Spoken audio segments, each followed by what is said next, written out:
Oh, well, let's get a little bit of reporter music here for Mike Freeze, shall we? Let's kind of slip that in here. Michael Freeze, by the way, is one of the guys with the plan over at Transport Topics. More importantly, he's a friend of the show, and he is a fan of the NFL, professional wrestling. He can talk stock tips from time to time, and he's got a beautiful wife, a wonderful son, and we love having him here on Nemo Nation. Hey, Michael Freeze, what's going on, and how's the world of Transport Topics treating you?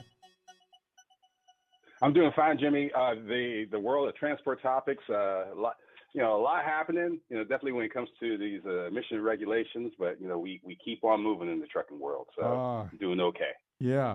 We were just talking with Kent Grisham at the Nebraska Trucking Association this morning about tort reform, but he was with us last week and kind of went through there. And Eric Sawyer from the CTA a week before that. So we've been kind of into that as well as you. So what is on the horizon for you right now in terms of the reporting? What there are so many facets to cover at this point, and what you lead with becomes the lead, and that's what people see, and they don't really dig down sometimes to find out what else is going on. Yeah, no, you're right, Dave. There is a lot of moving pieces and a lot of moving parts and issues, especially when it comes to regulations and things of that nature. The EPA just curbed DEF shutdowns and new and existing trucks. That's something to talk about in the real time. But with my being the features editor at Transport Topics, we tend to my focus is the over encompassing areas of the industry, such as technology. And, we do have our deep dive, our latest deep dive. We explore the evolution and the adoption rates of advanced driver assistance systems, ADAS.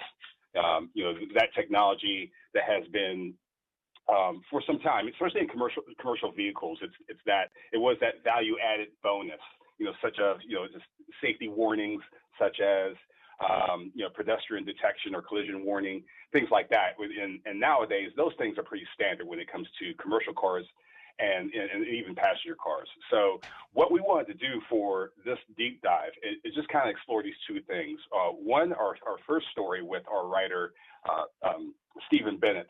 We wanted to look at the latest innovations of ADAS and just how the main focus has been on safety and with greater accuracy. And then also our other writer, Mindy Long, she's also gave us a great overview of just how fleets are accepting and adopting ADAS technology in a bigger bunch than it has in fewer years. So we're really taking a deep dive into the ADAS technology and learn how those systems are growing within fleets. So that's pretty much what I've been concentrating on the last 2 weeks or so.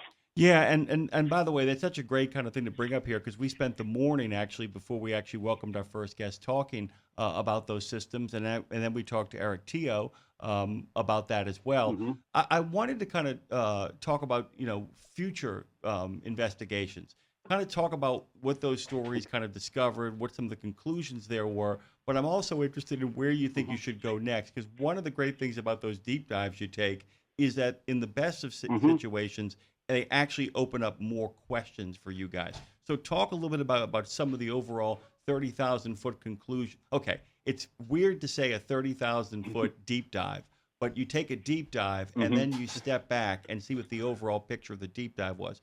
Conclusions, where to next? Okay. Well, one of the things, like I was saying before, just the evolution of having those particular systems, those driver assistance systems, where they were value added. They were extra. They were presented as extra when it came to buying a particular unit. Not maybe 5 in some cases, maybe 10 10 or 5 years ago. And now they're standard. And then being standard, we're at that level where we need to increase the efficiency on these systems. It's not only you're detecting a pedestrian walking on the street while you're driving, and maybe that person is not seen at a particular angle. There needs to be more accuracy in these detections, and I think that's where, well, not think, but as our reporting shows, that's where that particular focus is at, and that's where the future lies, in just making the systems that the industry has already, making them better, making them detect what they need to detect in that greater accuracy. We have just some comments from Robert Braswell. He's the executive director of the Technology and Maintenance Council for the longest, American Trucking Association. Michael, I don't know if you know this, but it is the longest running segment on all of Dave Nemo's platforms. Tech Talk with TMC has been going on weekly for 1,001 episodes as of last week. Unbelievable, huh? Unbelievable. We've been doing that forever and a day. Yeah, I know, crazy. So let me follow this up. Yeah, I know. I want to make sure I'm getting something straight. So these programs, these bells and whistles began as value added. They then became standard. You guys now think that accuracy upgrades are the next big step, where they're really going to hone it down till they get it what they think is perfect. I want to ask you, is that what you're saying? And then the follow-up is, how much of any of this stuff, when you look at technology, do you guys ever track to see when it becomes a mandate, when it becomes actually really required to be there? You follow me? Yes. That in itself is a slow-moving train, as that is. As a mandate, and those are the things that Braswell has been doing with TMC, and it's just working with the fleet maintenance leaders that are in that group, into getting something, of a mandate when it comes to ADAS technology.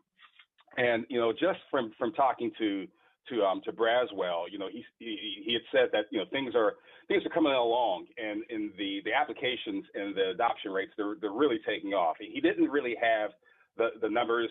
They're compiling the numbers right now, and I'm pretty sure that they will have something more concrete during the fall meeting next month.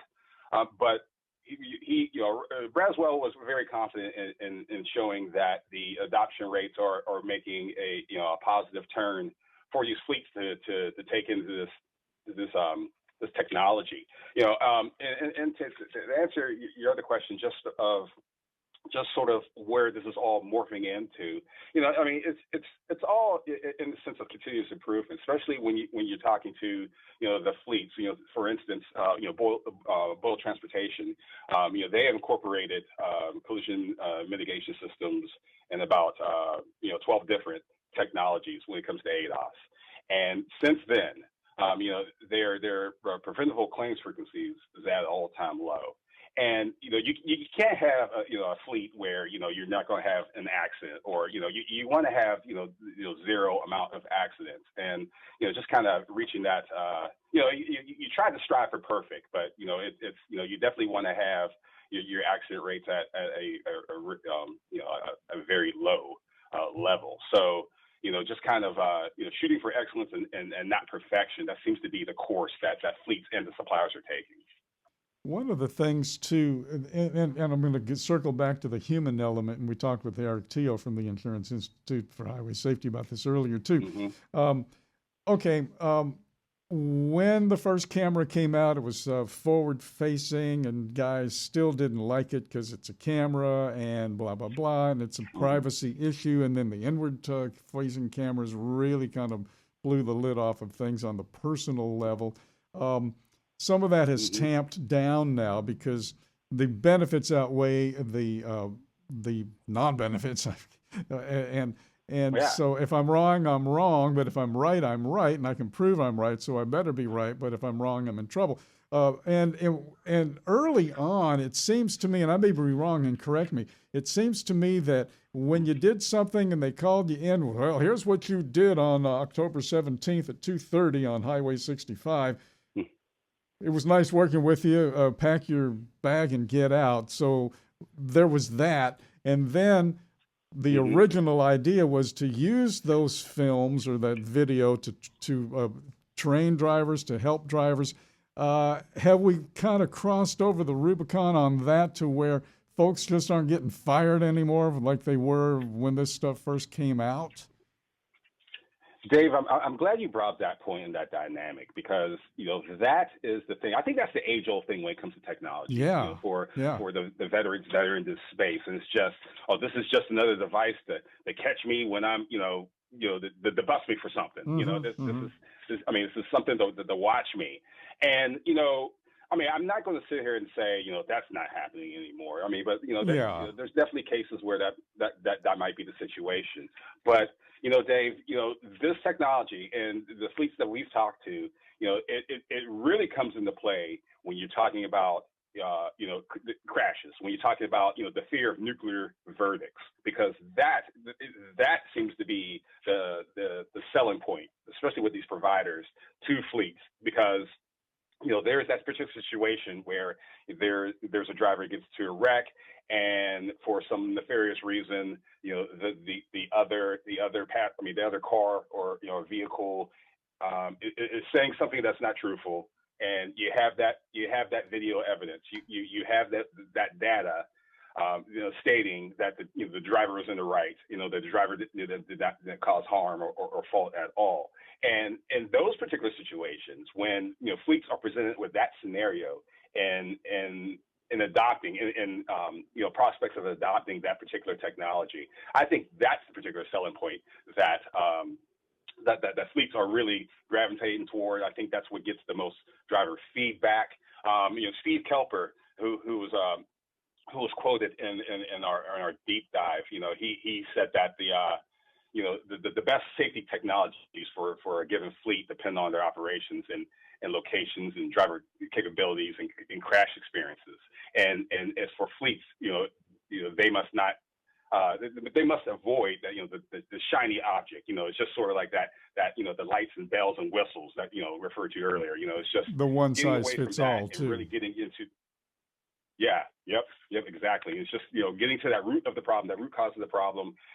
Helping drivers get better and not using it as something as a gotcha moment for these drivers. And I think once fleets communicate that to their drivers, I think the adoption rates would be better from that point.